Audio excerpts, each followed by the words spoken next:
కొద్ది నిమిషాలు దేవుని వాక్యాన్ని మనం ధ్యానం చేసుకుందాం. దేవుడు మనలను 3 విధాలుగా పరీక్షిస్తూ ఉంటాడు. ఏం చెప్పండి? 3 విధాలుగా దేవుడు మనలను పరీక్షిస్తుంటాడు. మనం ప్రియులరా, మనకున్నటువంటి సమస్యలు కావచ్చు, మనకున్నటువంటి అవస్థతలు కావచ్చు, దేవుని సన్నిధిలో మనం దేవుణ్ణి అడిగినప్పుడు, ప్రేమన దేవుని బిడ్డలారా, దేవుడు 3 విధాలుగా మనిషిని పరీక్షిస్తూ ఉంటాడు. 3 విధాలుగా. ఏంటి ఆ 3 అనేటువంటి విషయాన్ని ఒకసారి మనం జ్ఞాపకం చేసుకుందాం.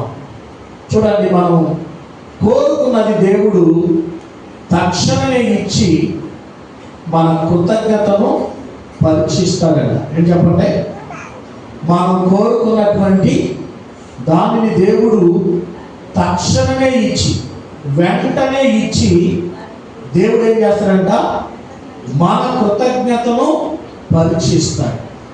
ఉదాహరణకి చూడండి, పరిశుద్ధ గ్రంథంలో మొదటి రాజుల గ్రంథం 3వ అధ్యాయము 1వ వచనంలో సొలొమోను దేవుని సన్నిధిలో దేవునికి ఇలాగ ప్రార్థన చేస్తున్నాడు. ఏంటి ఆ ప్రార్థన? మొదటి రాజుల గ్రంథము 3వ అధ్యాయము 1వ వచనంలో, తరువాత సొలొమోను ఐగుప్తు రాజైన ఫరో కుమార్తెను పెళ్లి చేసుకొని అతనికి అల్లుడాయను.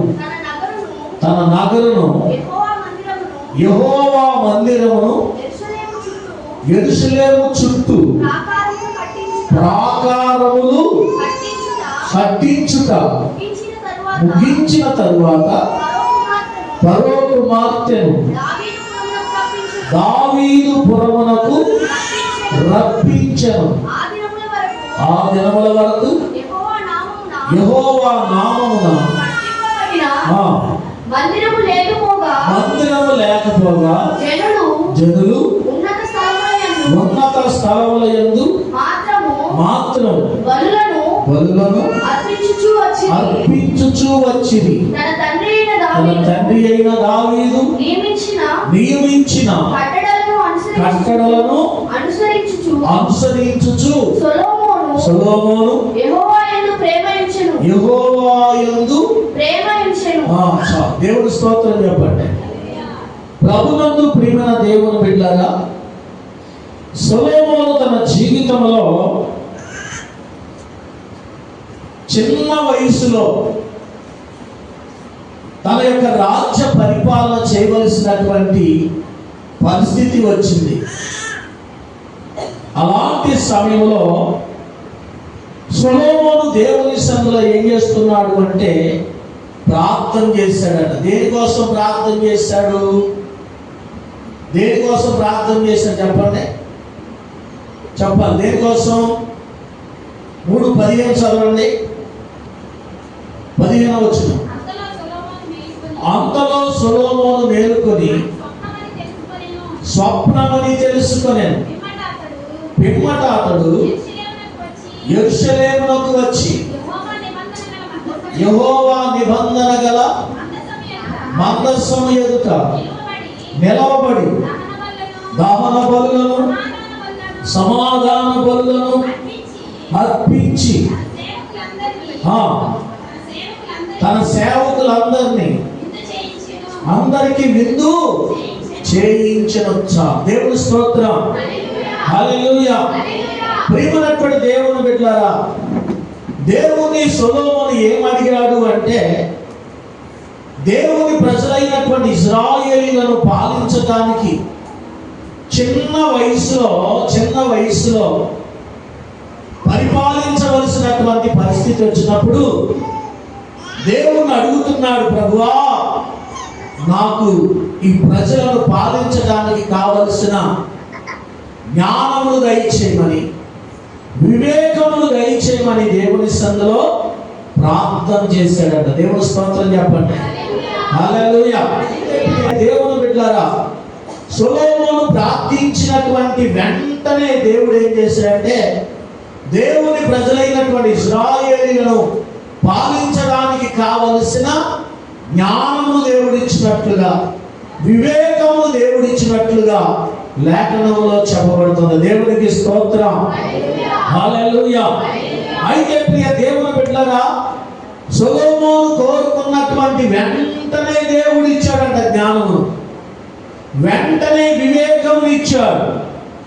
ఇచ్చినటువంటి దేవుడు, ప్రియమైనటువంటి దేవుని బిడ్డలారా, సొలొమోను దగ్గర నుంచి కోరుకుంటున్నటువంటిది ఏంటో తెలుసా? కృతజ్ఞత. ఏం చెప్పండి? కృతజ్ఞతను దేవుడు కోరుకుంటున్నాడు.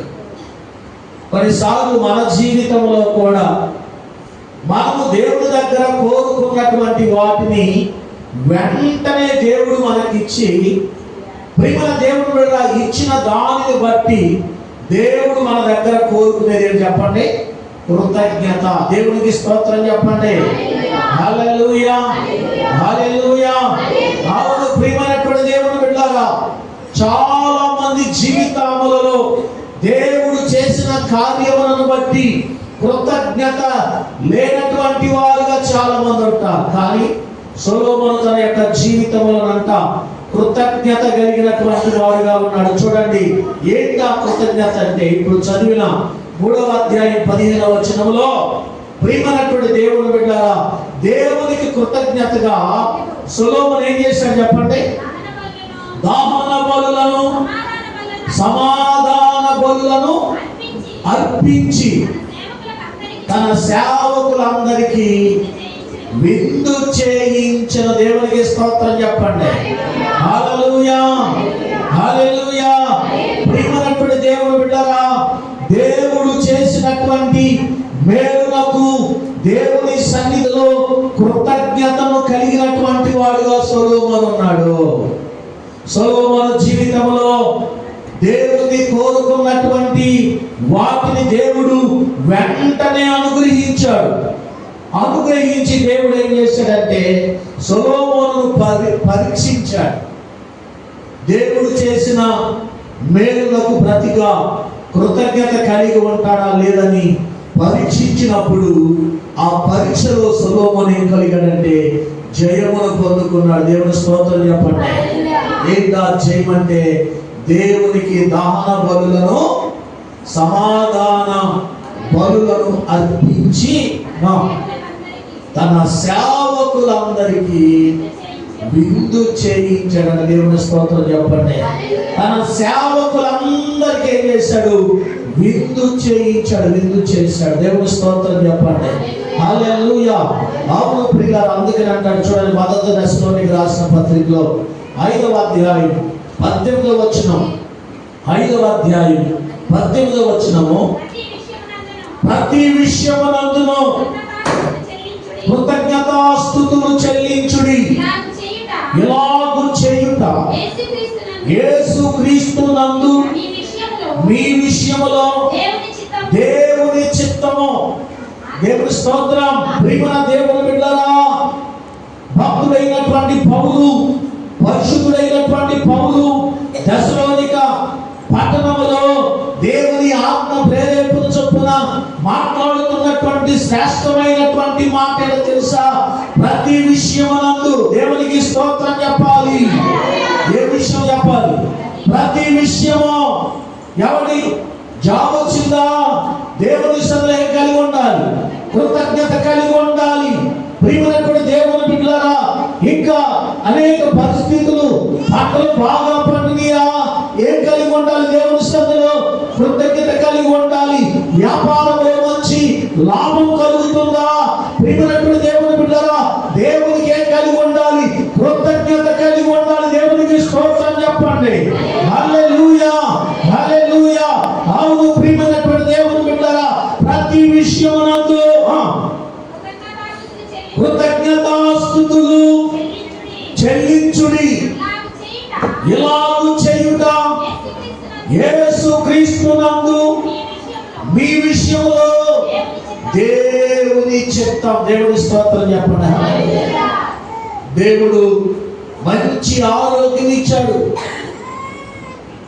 దేవుడు సంవత్సరం అంతయు కాచి కాపాడి మరొక సంవత్సరాన్ని దేవుడు దయా కిరీటముగా దేవుడు ధరింపచేసిన దేవుడు ఆయన. దేవునికి స్తోత్రం చెప్పండి. హల్లెలూయా. కనుక ప్రియ దేవుని బిడ్డలారా, దేవుడు ఇచ్చినటువంటి ఆయుష్ను బట్టి మనం ఏం కలిగి ఉండాలి? కృతజ్ఞత కలిగి ఉండాలి. కృతజ్ఞత కలిగి ఉండాలి. సొలొమోను తన జీవితంలో దేవుడు చేసినటువంటి కార్యములను బట్టి దేవుడు వెంటనే చేశాడట. అందును బట్టి దేవుడు సన్నిధిలో కృతజ్ఞత కలిగి దహన బలులను సమాధాన బలులను దేవునికి అర్పించినట్లుగా మనం చూస్తూ ఉన్నాం. అర్పించి తన సేవకులందరినీ పిలిపించి ఒక మంచి విందును సిద్ధపరిచి ఉన్నాడు. దేవునికి స్తోత్రం చెప్పండి. హల్లెలూయా. అవును ప్రియమైన దేవుని బిడ్డలారా, కొన్నిసార్లు మన జీవితంలో కూడా మనము దేవుని దగ్గర కోరుకుంటున్నటువంటి అవసరతల విషయాల్లో దేవుడు వెంటనే చేసినప్పుడు మనం కూడా ఏం కలిగి ఉండాలి? కృతజ్ఞత కలిగి ఉండాలి. దేవుని స్తోత్రం చెప్పండి. కృతజ్ఞత కలిగి ఉండాలి. దేవుని ప్రజలైనటువంటి ఇశ్రాయేలీయుల యొక్క జీవితంలో ప్రియమైన దేవుని బిడ్డగా ఐగుప్తు దేశం నుండి విడిపించి కానాను దేశానికి దేవుడు వారిని నడిపించినప్పుడు ప్రియమైన దేవుని బిడ్డగా వారికి కావలసిన ఆహార విషయంలో ఆకాశం నుండి దేవుడు మన్నాను కురిపించినప్పటికీ పిల్లల తాగడానికి నీళ్ళు లేవన్నప్పుడు బండలో నుండి నీళ్లను ప్రవహింపజేసి నీళ్లను వారికి ఇచ్చినప్పుడు ప్రియమైనటువంటి దేవుని బిడ్డగా వారు అరణ్య యాత్రలో 40 సంవత్సరాలు ప్రయాణించిన వారి బట్టలు మాసిపోలేదు, వారి చెప్పులు ఎంత మాత్రము తెగిపోలేదు. అయినప్పటికీ కూడా వారి జీవితంలోనండి కొంతమంది, అందరు కాదు, దేవుని స్తోత్రం చెప్పండి, కొంతమందికి ఏం లేదు? కృతజ్ఞత లేదండి. కృతజ్ఞత లేదు. అందుకనే వారు అరణ్యములనంట ఆకులు గాలినట్లుగా రాలిపోయారు అని వాక్యములో చెప్పబడుతుంది పిల్లలు. కనుక దేవుని సన్నిధిలో మనం ఏం కలిగి ఉండాలి అంటే దేవుడు చేసిన మేలులను బట్టి మనము కృతజ్ఞత కలిగినటువంటి వారుగా మనం ఉండాలి. దేవునికి స్తోత్రం. దేవుని సన్నిధిలో మనం ఏం కలిగి ఉండాలి? కృతజ్ఞత కలిగి ఉండాలి. ప్రతి విషయంలో, అది ఏదైనా కావచ్చు. వ్యాపారంలో ఆశీర్వాదమా, ఉద్యోగం వచ్చిందా, ప్రేమ దేవుని బిడ్డలారా సంతానం కలిగిందా, ఇక రకరకమైనటువంటి పరిస్థితులను బట్టి దేవుని సన్నిధిలో అన్నాడు వాక్యములో ప్రతి విషయములో మనము దేవుని సన్నిధిలో కృతజ్ఞత కలిగి ఉండాలి. అది మన ప్రభు అయిన యేసుక్రీస్తు నామములో అది దేవుని చిత్తమైన దేవుని స్తోత్రం చెప్పండి. దేవుని చిత్తాన్ని మనము నెరవేర్చాలి, కృతజ్ఞత కలిగి ఉండాలి. సొలొమోను తన జీవితంలో దేవుడు చేసిన మేలు బట్టి కృతజ్ఞత కలిగి ఉన్నాడు. దేవుని స్తోత్రం. హల్లెలూయా. అవును ప్రియమైన దేవుని బిడ్డలారా, రెండవది మనం కోరుకున్నది ఎవరి దేవుడు ఇవ్వకుండా మన విశ్వాసాన్ని పరీక్షిస్తాడట. మీరు చెప్పండి, దేవుడు మనం కోరుకున్నది ఇవ్వకుండా మన విశ్వాసాన్ని పరీక్షిస్తాడు. 2వ కొరింథీయుల రాసిన పత్రిక 12వ అధ్యాయం 7వ వచనాన్ని చదువుదాం. 2వ కొరింథీయులకు రాసిన పత్రిక 12వ అధ్యాయము 7-9 వచనాలు. నాకు కలిగిన ప్రత్యక్షతలు బహు విశేషముగా ఉన్నందున నేను అత్యధికముగా హెచ్చిపోకుండా నిమిత్తం నాకు శరీరములో ఒక ముళ్ళు నేను అత్యధికంగా హెచ్చిపోకుండా నిమిత్తం నాకు నలగగొట్టుటకు సాతాను యొక్క దూతగా ఉంచబడెను. అది నా యొద్ద నుండి తొలగిపోవలెనని దాని విషయమై ముమ్మారు ప్రభువుని వేడుకొంటిని. అందుకు నా కృప నీకు చాలును, బలహీనతల యందు నా శక్తి పరిపూర్ణమగునట్లు ఆయన నాతో చెప్పాను. చాలు. దేవుడి స్తోత్రం చెప్పండి. హల్లెలూయా, హల్లెలూయా. ప్రియమైన దేవుని బిడ్డలారా, అపోస్తలుడైన పౌలు గారు దేవుని ఆత్మ ప్రేరేపణ చొప్పున మాట్లాడుతున్నటువంటి మాటలు ఇవి. పౌలు గారి యొక్క జీవితంలో జరిగినటువంటి సంఘటన ఇది. పౌలు గారు అంటాడు, నాకు అనేకమైనటువంటి ప్రత్యక్షతలు ఉన్నాయి, అనేకమైన వరములు ఉన్నాయి, అయినప్పటికీ నేను హెచ్చిపోకుండానట్లు. ఏంటి చెప్పండి? నేను హెచ్చిపోకుండానట్లు. ఈ రోజున చాలా మంది జీవితాలు ఎలా ఉన్నాయి అంటే, ఎవరిని తమను తాము హెచ్చించుకుంటున్నటువంటి పరిస్థితులు కనబడుతున్నాయి. దేవుని సన్నిధిలో తగ్గింపు జీవితం కలిగి జీవించవలసినటువంటి వారు, ప్రియమైనటువంటి దేవుని బిడ్డలారా, దేవుని కంటే కూడా ఎక్కువగా హెచ్చించుకున్న పరిస్థితులు కనబడుతున్నాయి. పౌలు గారు అన్నాడు, నా శరీరంలో ఒక ముళ్ళు ఉంది. దేనికోసము ఆ ముళ్ళు అంటే, నేను అత్యధికంగా హెచ్చిపోకుండా ఉండడానికి నా శరీరంలో ఒక ముళ్ళు ఉంది. ఆ ముళ్ళు కోసం నేను ముమ్మార్లు దేవుని నేను వేడుకున్నాను, ప్రార్థన చేశాను. దేవునికి స్తోత్రం చెప్పాలి. ఈరోజు చాలా మంది కలిగిన బలహీనతను బట్టి పిల్లరా దేవుణ్ణి ప్రార్థన చేసి చేసి చేసి దేవుడు నా ప్రార్థన పెట్టలేదు, నాకు జవాబు రావట్లేదు, నా రోగం తగ్గట్లేదు అని పలుమార్లు ప్రియ దేవుడు అనేక మంది మాట్లాడుకుంటూ మనం వింటాం. కానీ దేవుని వాక్యంలో పౌలు అన్నాడు, దేనికోసమయ్యా అంటే అత్యధికంగా నేను హెచ్చిపోకుండా నిమిత్తము దేవుడు నా శరీరంలో ఒక ముళ్ళును ఉంచాడు. దేవుని స్తోత్రం చెప్పండి. నీ శరీరంలో ఒక ముళ్ళు ఉండి ఉండొచ్చు. ప్రియమైన దేవుని బిడ్డలారా, నీ విశ్వాసాన్ని దేవుడు పరీక్షిస్తున్నాడు, నీ భక్తిని దేవుడు పరీక్షిస్తున్నాడు.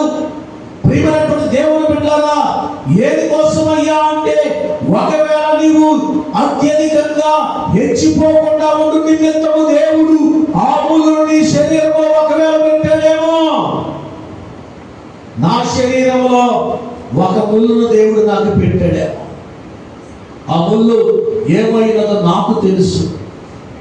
మీ శరీరంలో పెట్టబడిన ముళ్ళు ఏమైనదో అని మీకు తెలుసు. దేనికోసం అంటే అత్యధికంగా మనము హెచ్చిపోకుండా. చదువు చదువమ్మా. హెచ్చిపోకుండానట్లు నన్ను నలగగొట్టుటకు సాతాను యొక్క దూతగా ఉంచబడెను, అది నా యొద్ద నుండి తొలగిపోవలెనని దాని విషయమై ముమ్మారు ప్రభువుని వేడుకొంటిని. అందుకు నా కృప నీకు చాలును అన్నాడట దేవుడు. దేవుని స్తోత్రం చెప్పండి. ముమ్మారు నేను వేడుకున్నాను, ముమ్మారు నేను ప్రార్థన చేశాను, కానీ దేవాది దేవుడు నాతో మాట్లాడుతూ అన్నాడు, నా కృప నీకు చాలును. దేవుని స్తోత్రం చెప్పండి. నిజమే ప్రియమైన దేవుని బిడ్డ, దేవుని కృప మనకి తోడుగా ఉంటే మనకు చాలండి. ఒకవేళ శరీరంలో రోగం ఒకవేళ తొలగిపోయినా, దేవుని కంటే మనము ఎంత మాత్రం వల్ల మనము హెచ్చించుకోకుండా, మనము గర్వించి దేవునికి దూరం కాకుండా ఉండు నిమిత్తము దేవుడు మన యొక్క విశ్వాసాన్ని పరీక్షిస్తూ మన శరీరంలో ఒక ముళ్ళును పెట్టి ఉండవచ్చు. అందుకనే దేవుడు అంటాడు, నా కృప నీకు చాలును. దేవునికి స్తోత్రం. హల్లెలూయా, హల్లెలూయా. ఎవరైనా మాట చెప్పగలరా? నా శరీరంలో ఉన్న రోగం తగ్గకపోయినా పర్వాలేదు, దేవుని కృప నాకు చాలు అని ఎవరైనా చెప్పగలరంటే సందేహమే. బలహీనత తొలగలేదంటే దేవుడి నుంచి తొలగిపోయేటువంటి పరిస్థితులు ఉన్నాయి. విశ్వాసంలోని తొలగిపోతున్నారు కొంతమంది, భక్తిలో నుంచి తొలగిపోతున్నారు, సహవాసంలో నుంచి తొలగిపోతున్నటువంటి పరిస్థితులు కనబడుతున్నాయి ప్రియ దేవుని బిడ్డలారా. అందుకని దేవుడు నిన్ను ఏ విధంగా పరీక్షిస్తున్నాడో ఒకసారి నిన్ను నువ్వు పరిశీలన చేసుకోవాల్సిన అవసరత ఉంది పిల్లారా. కొన్నిసార్లు ఆలస్యం కావచ్చు. ఉదాహరణకి అబ్రహాము జీవితంలో సంతానము లేక, ప్రియమైనటువంటి దేవుని బిడ్డలారా, సంతానము లేదు. అబ్రహాముకి 100 సంవత్సరాల వయసు వచ్చింది, తన భార్యకు 30 సంవత్సరాల వయసు వచ్చింది, పిల్లలు లేరు. ఆ ప్రియమైన దేవుని బిడ్డలారా, దేవుడు వాగ్దానం చేశాడు. ఏమని? నేను నీకు సంతానం ఇస్తాను, నేను నీకు కుమారుని ఇస్తాను, అతనికి నీవు ఇస్సాకు అని పేరు పెట్టాలి. ఇస్సాకు అనేటువంటి పేరుకి అర్థం నవ్వు. దేవునికి స్తోత్రం చెప్పండి. హల్లెలూయా. కారణం తెలుసా? దేవుడు వాగ్దానం చేసినప్పుడు, దేవుడు మాట్లాడినప్పుడు చాలా నవ్విందట. ఏంటి? నాకు ఈ వయసులో పిల్లలు పుట్టడం ఏంటి? నా శరీరం అంతా ఏమైపోయింది? ముడతలు పడిపోయింది. నాకు పిల్లలు పుట్టడం ఏంటని, ఇది సాధ్యమైనటువంటిది కాదు, అసాధ్యమైనటువంటి మాట నా చెవిలో నుంచి వినబడుతుంది ఏంటని వెంటనే నవ్విందంట. వెంటనే దేవుడు అంటాడు, చాలా అంతటా యెహోవా అబ్రహాముతో నిశ్చయముగా ప్రసవించెదనా అని శారా నవ్వనేలా. యెహోవాకు అసాధ్యమైనది ఏదైనా ఉన్నదా?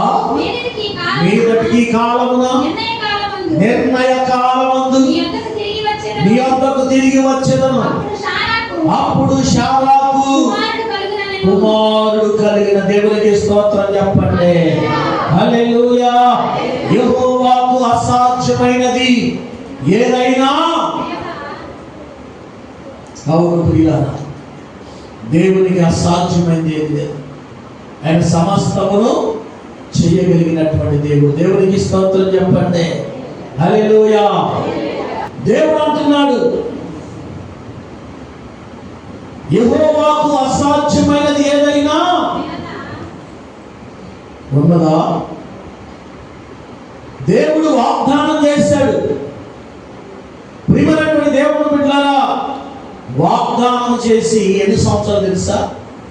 25 సంవత్సరాలు. ఎన్ని సంవత్సరాలు? 25 సంవత్సరాలు. ఎందుకు 25 సంవత్సరాలు ఎందుకు పట్టింది అంటే, దేవుడు వారి విశ్వాసాన్ని పరీక్షిస్తూ ఉన్నాడు. ప్రియమైన దేవుని బిడ్డలారా, అయినప్పటికీ కూడా అబ్రహాము దేవుని చిత్తం కొరకు ఎదురు చూస్తున్నట్లుగా మనం చూస్తున్నాం. దేవుని స్తోత్రం చెప్పండి. కొన్నిసార్లు మన జీవితంలో కూడా మనం కోరుకున్నటువంటిది ఆలస్యం కావచ్చు, కానీ ఆలస్యమైనప్పుడు దేవుడు మన విశ్వాసాన్ని పరీక్షిస్తున్నాడనే విషయాన్ని మనం గుర్తుంచుకోవాల్సిన అవసరం ఉంది. దేవుని స్తోత్రం. దేవుడు వాగ్దానం చేసిన దానికోసం మనం ఏం చేయాలి? ఎదురు చూడాలి. అబ్రహాము ఏం చేశాడు? విశ్వాసముతో ఎదురు చూశాడు. చూడండి, యెషయా గ్రంథం 40వ అధ్యాయం 31వ వచనంలో ఒక చక్కని మాట చూడండి. యెషయా గ్రంథం, యెహోవా కొరకు ఎదురు చూచువారు నూతన బలమును పొందుదురు, వారు పక్షిరాజు వలె రెక్కలు చాపి పైకి ఎగురుదురు, అలయక పరిగెత్తుదురు, సొమ్మసిల్లక నడచిపోవుదురు. దేవుని స్తోత్రం చెప్పండి. అబ్రహాము ఎవరి కోసం ఎదురు చూస్తున్నాడు? ఇప్పుడు చెప్పండి. దేవుని కొరకు ఎదురు చూస్తున్నాడు. దేవుని చిత్తం కొరకు ఎదురు చూస్తున్నాడు. వాగ్దానం చేసిన దేవుడు ఆలస్యం చేసినప్పటికీ, ఎవరి ఆలస్యం అయినప్పటికీ కూడా అబ్రహాము ఎవరి కొరకు ఎదురు చూస్తున్నాడంటే దేవుని కొరకు ఎదురు చూస్తూ ఉన్నాడు. యెషయా గ్రంథంలో దేవుడు అన్నాడు, యెహోవా కొరకు ఎదురు చూసేవారు నూతన బలమును పొందుకుంటారు, వారు పక్షిరాజుల వలె రెక్కలు చాపి పైకి ఎగురుతారు, ఆలయక పరిగెత్తుదురు, సొమ్మసిల్లక నడచిపోదురు. దేవుని స్తోత్రం చెప్పండి. హల్లెలూయా. ఇప్పుడు మన పరిస్థితి ఎలా ఉందంటే అలసిపోయినటువంటి వారుగా ఉన్నట్లుగా ఉన్నారు. కాబట్టి అలసిపోయినట్లుగా ఉన్నారు. ఒక 10 కిలోమీటర్లు నడిచి ఎవరి అలసిపోతే ఎలా ఉంటారో అలాగ ఉన్నారు. ఎవరి ఎంత మాత్రం దేవుని వాక్యాన్ని ఎవరి వినేటువంటి శ్రద్ధ కనబట్ల. దేవుడు స్తోత్రం చెప్పండి. హల్లెలూయా, హల్లెలూయా. యెహోవా కొరకు ఎదురు చూసేవారు నూతన బలమును పొందుకుంటారు, వారు పక్షిరాజు వలె. ప్రియమైన దేవుని బిడ్డలారా, పక్షులన్నిటికంటే కూడా చెప్పండి, పక్షిరాజు ప్రాముఖ్యమైన అన్నిటికంటే కూడా పైకి ఎగిరేటువంటి స్వభావం కలిగింది పక్షిరాజు. దేవుని స్తోత్రం. హల్లెలూయా. అన్నిటికంటే పక్షులన్నిటికంటే పైకి ఎగరగలిగినటువంటి సామర్థ్యాన్ని దేవుడు పక్షిరాజుకి ఇచ్చాడు.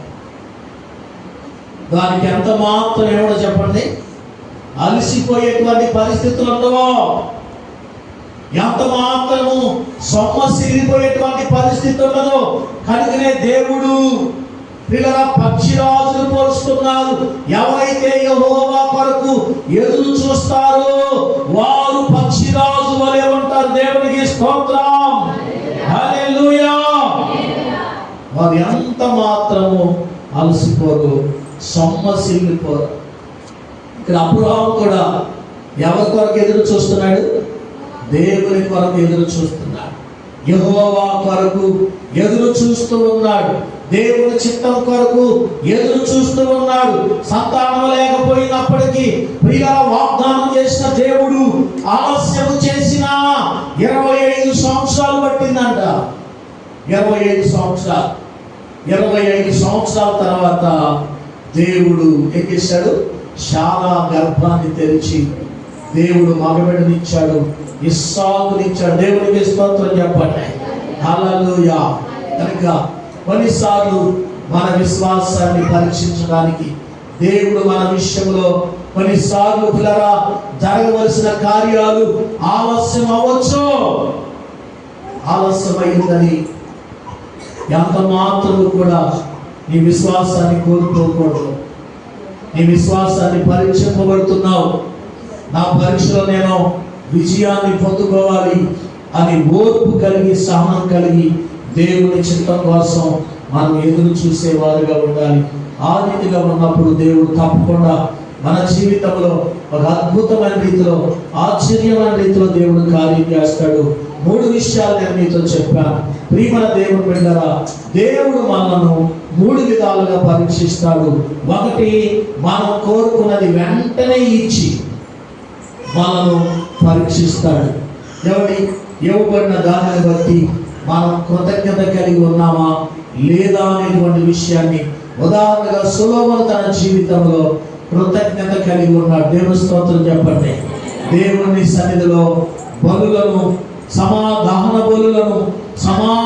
బలులను దేవునికి అర్పించి కృతజ్ఞతను తెలిపినట్లుగా మనం చూస్తూ ఉన్నాం. అవును ప్రియులారా, అలాగే మనం కోరుకున్నది ఇవ్వకుండా మన విశ్వాసాన్ని దేవుడు పరీక్షించవచ్చు. ఉదాహరణకి పౌలు తన జీవితంలో, తన శరీరంలో ఒక ముళ్ళు ఉంది. ఆ ముళ్ళు విషయంలో దేవుని ముమ్మారు వేడుకున్నాడు. అయితే దేవుడు అతనికి స్వస్థతనివ్వలేదు. నా కృప నీకు చాలును అన్నాడు. ప్రియమైన దేవుని బిడ్డలారా, మూడవది, ప్రియమైన దేవుని బిడ్డలారా, దేవుడు మనకి కోరుకున్నది ఇవ్వకుండా ఆలస్యము చేయొచ్చు. ఆలస్యము చేశాడని మన విశ్వాసాన్ని కోల్పోకూడదు, మన భక్తిని మనం కోల్పోకూడదు. వీళ్ళ దేవుడు ఆలస్యం చేస్తున్నాడంటే మన విశ్వాసాన్ని ఆయన పరీక్షిస్తున్నాడని. ఉదాహరణకి అబ్రహాముకు దేవుడు వాగ్దానం చేశాడు, సంతానం ఇస్తాడని. 25 సంవత్సరాలు పట్టింది. ఎన్ని సంవత్సరాలు? 25 సంవత్సరాలు పట్టింది. అయినప్పటికీ దేవుడు ఏం చేశాడు? ఇస్తానన్న దేవుడు మాట తప్పల. దేవుని స్తోత్రం చెప్పండి. మన జీవితంలో కూడా దేవుడు తప్పకుండా మనం కోరుకున్నది ఆయన చిత్త ప్రకారం మనకి దయచేసే దేవుడు అయి ఉన్నాడు. అటు కృప దేవుడు తన బిడ్డలమే మనందరి జీవితంలో దయచేయుగాక. మన విశ్వాసాన్ని పరీక్షింపబడుతున్నామేమో, విజయమును పొందుకుందుము గాక.